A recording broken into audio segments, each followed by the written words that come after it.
इंदौर के सराफा बाजार में सोना और चांदी की कीमतों में तेजी का दौर जारी है। सराफा एसोसिएशन के अध्यक्ष हुकुम सोनी के अनुसार अमेरिका के राष्ट्रपति डोनाल्ड ट्रंप द्वारा 2 सप्ताह के लिए युद्ध रोकने की घोषणा के बाद निवेशकों का भरोसा बढ़ा है।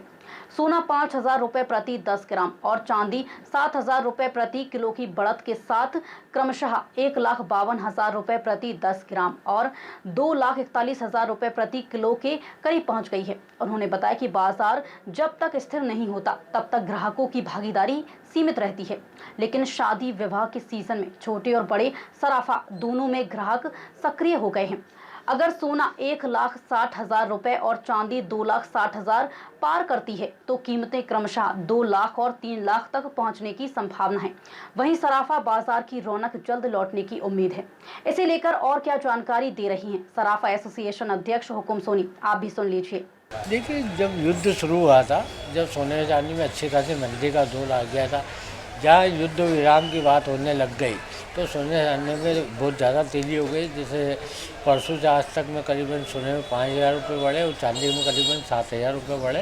और यदि ये बाज़ार स्थिर रहता है, जैसे युद्ध की संभावना बिल्कुल ख़त्म हो जाएगी, तो सोने चांदी में बिल्कुल 100% तेज़ी आएगी ही, क्योंकि अब शादी ब्याह का सीज़न है, अच्छी खासी सराफा बाजार में रौनक है। खास करके जो अक्षय तृतीया होती है उस पर लगन सराय बहुत ज़्यादा होते हैं। खास करके किसानी ग्राहकों में, किसानी लोगों के वहाँ शादी ब्याह ज़्यादा होते हैं, तो उस हिसाब से सराफे में, छोटे सराफे में किसानी ग्राहकी बेहद अच्छी है और बड़े सराफे में खेती ग्राहकी है। कुल मिला के सराफा बाजार में रौनक लौट आई है। यदि ये बाज़ार स्थिर रहता है तो अच्छी खासी बाज़ार में ऐसे लगेगा चहल पहल शुरू हो जाएगी। और जो बाज़ार में लोगों की जो धारणा है कि सोना चांदी वापस एक बार आ जाएगा, क्योंकि जो निवेशक लोग थे उन्होंने सोना और चांदी 1,80,000 का सोना ले रखा है और चांदी 2 लाख, 3 लाख, 3.5 लाख की चांदी है। वो इंतज़ार कर रहे हैं कि ये लौट के भाव आ जाए, तो ऐसी संभावना है कि वापस लौट के भाव आ सकते हैं। पर मंदी का भी जो दौर है वो नज़र नहीं आ रहा है। कहाँ तक जाने की संभावना है? देखिए, अभी तो फ़िलहाल जो बाज़ार है, अभी फ़िलहाल स्थिर बाज़ार नज़र आ रहा है। करीबन 1,60,000 के आसपास सोना रहेगा और चांदी करीबन 2 लाख, 2.5 लाख के आसपास रहेगी। बाकी ये जब तक स्थिर बाज़ार नहीं रहेगा, जब तक तेज़ी की संभावना कम नज़र आ रही है। जिस दिन ये 2,60 के आसपास निकल गया सोना चांदी, तो समझो 3, 3.5 लाख रुपये, और सोना जैसे 160 के ऊपर निकला तो 2 लाख के ऊपर ही चलेगा। क्योंकि अभी जो निवेशकों का जो एक बार जो फंसा हुआ है निवेशक, वो वापस लौट के बाज़ार में आएगा। जो रुपया रुका हुआ है, जो बाज़ार में स्थिति क्राइसिस है मनी मार्केट की, वो वापस साइकिलिंग हो जाएगी। तो उस हिसाब से ऐसा लगता है कि एक बार बाज़ार लौट के आएगा। देखिए, जब तेज़ी आती है, जब ग्राहक दौड़ के आता है, क्योंकि उसको ऐसा लगता है कि सोने चांदी में बहुत तेज़ी आएगी, क्योंकि ये धारणा रहती है कि जैसे सोना चांदी बढ़ता है लगातार तो ग्राहकी बाज़ार में अच्छी खासी निकलती है। जैसे अभी 2-3 दिन से, 4-5 दिन से हम देख रहे हैं कि सराफे में अच्छी खासी रौनक है, भीड़-भाड़ भी है।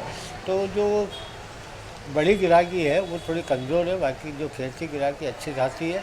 कुल मिला के जो मानसिकता है ग्राहकों की तेज़ी की ज़्यादा रहती है, वो उसी में दौड़ के सराफे बाज़ार आता है। अगर 2 सप्ताह के बाद पुनः युद्ध प्रारंभ हो गया तो क्या हम इसमें मंदी देखने की संभावना बनती है? देखिए, अभी जैसे क्रूड ऑयल में मंदी है तो सोने चांदी में तेज़ी है। पहले क्या होता था, सोना चांदी क्रूड ऑयल से चलता था, कभी शेयर बाज़ार से चलता था। अभी दोनों बाज़ार स्थिर है, कमज़ोर है, तो सोने चांदी में तेज़ी का जो वातावरण बना हुआ है।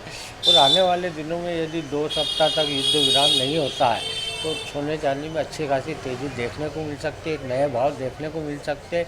यदि युद्ध होता है तो एक मंदी का दौर थोड़ा आ सकता है, क्योंकि यूएई वगैरह में जो सोना है वो खजाना है, वहाँ बहुत अधिक मात्रा में सोना चांदी है। उस हिसाब से ऐसा लगता है कि जब ये स्थिति परिदृश्य सामने आया युद्ध का, तो वहाँ के लोग सोना बेचेंगे, उनके पास ऑप्शन ही सोना है और सोना चांदी बेच के ही वो घर खर्च वगैरह चला सकते हैं। आज हम देख रहे हैं कि यूएई में जो वहाँ की जो टूरिस्ट है वो जाना पसंद नहीं कर रहे। और जो युद्ध विराम हो गया, टूरिस्ट आना जाना चालू कर देंगे तो सोने चांदी में तेज़ी का वातावरण बनेगा।